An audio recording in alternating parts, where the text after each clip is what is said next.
पाकिस्तान की auto policy जो कि एक बार फिर बहस का मरकज़ बन गई है और पिछले 4 महीनों से तो हम यही सुन रहे हैं कि अब ऐसी पॉलिसी आएगी जिस पर सब खुश होंगे, लेकिन उसमें सवालात अब उठ रहे हैं। अब नया सवाल क्या उठा है? नया सवाल ये उठा है कि जो टैक्स निज़ाम है आम खरीदार पर बोझ डालकर महंगी गाड़ियां खरीदने वालों को रियायत दे रहा है।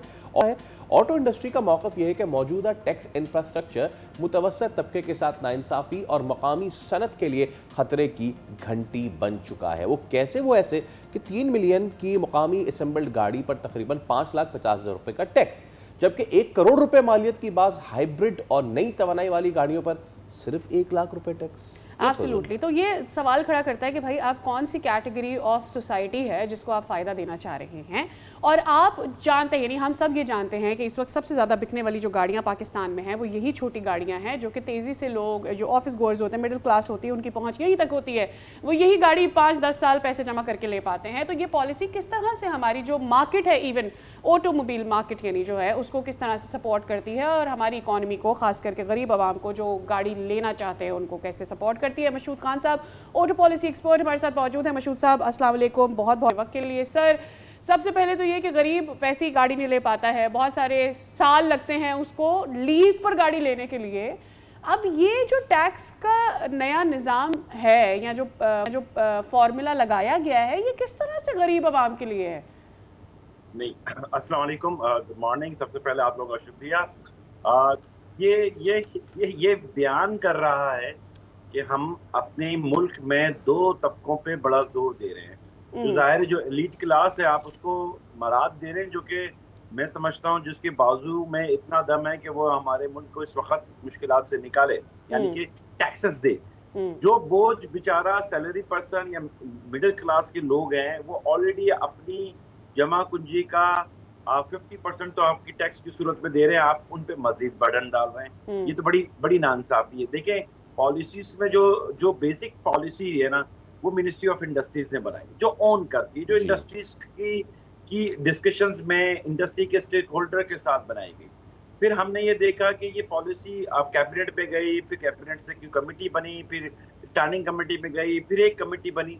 तो हम इतने तसलसल में इस कमेटी में इतने चेंजेस ला रहे हैं, और जो बेसिकली रूह है कि वो आपने जैसा भी बयान किया, किसी भी चीज़ के लिए इंडस्ट्रियलाइजेशन होती है, और इंडस्ट्रियलाइजेशन से एक लोकलाइजेशन होती है, और लोकलाइजेशन से आपकी इकोनॉमी बेहतर होती है, जिसमें सार्फिन को फ़ायदा हो। हमने ये कहा था बजट में, जो मैंने डिस्कशन में भी, कि आप स्मॉल गाड़ी में मासेस ऑफ वॉल्यूम को अगर कैप्चर करेंगे, तो आप 1000 सीसी से सेल टैक्स को कम कर दें, 18% है, उसको आप सिंगल डिजिट पे लेके आए। सही। तो एक मराद दी जाएगी ना, जो आम सार्फिन के, यार मेरा कुछ कम हो गई 30 लाख से कुछ 25 लाख में, एंड देन आप ओईएम से बात करेंगे, इंडस्ट्री से बात करेंगे, तुम भी अपना कुछ कंट्रीब्यूशन कम करो, तो फिर आप एक तरफ आप उन पे तो बोझ डाल रहे हैं, तो जो लीड क्लास हाइब्रिड है, बड़ी बड़ी व्हीकल्स हैं 2000 प्लस सीसी पे, उन पे आप मराद दे रहे हैं कि ये बड़ी बड़ी अनफोर्सीन है। इसमें तो मैं सिर्फ यही कह सकता हूँ कि देखिए ना, parts manufacture is very focus कि पाकिस्तान में लोकलाइजेशन हो, इंडस्ट्रियलाइजेशन हो, इज वेरी क्लियर। और उस क्लियरिटी पे उन्होंने इंडस्ट्रीज के साथ कई बार मीटिंग की, और टीम के साथ जो मौका मिला एज ए स्मॉल इंटरप्राइजेस, तो आई ऑल्सो सेड इट कि सर, इंडस्ट्रियलाइजेशन अगर नहीं है तो पाकिस्तान की इकोनॉमी नहीं है। इस वक्त जो सूरत हाल, उसमें मैं एक बात ही कह सकता हूँ कि हम एक गोशे में अपने नजर से मुतमईन है। तुम्हारी महफिल में तो रोज चेहरे बदल रहे हैं।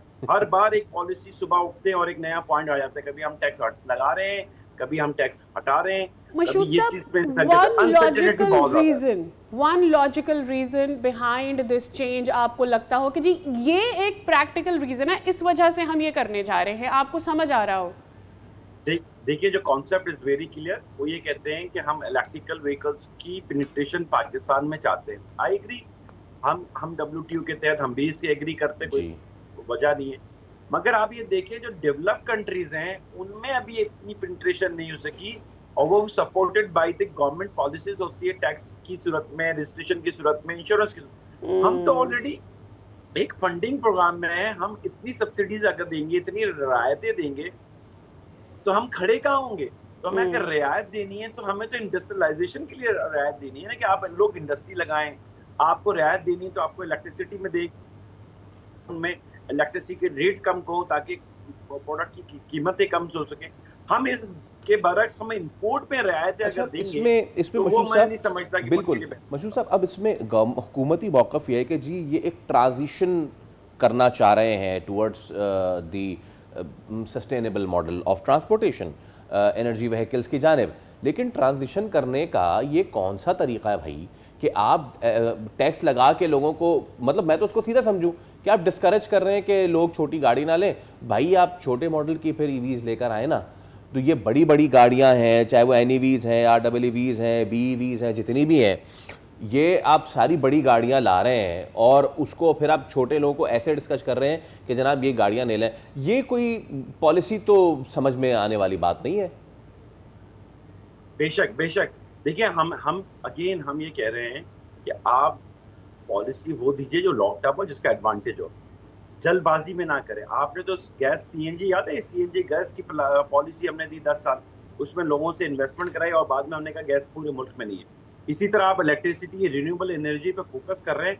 ऐसा ना हो कल आप कहेंगे यार हमारे पास तो एनर्जी नहीं है, इलेक्ट्रिसिटी गाड़ियां कैसे चलेंगी। Please be focus. हम इंपोर्ट बेस्ड इकोनॉमी नहीं बन सकते। इस वक्त हमारी जो इंपोर्ट है वो ऑलमोस्ट 60 बिलियन के करीब है और हमारी एक्सपोर्ट 17 से 18 बिलियन है।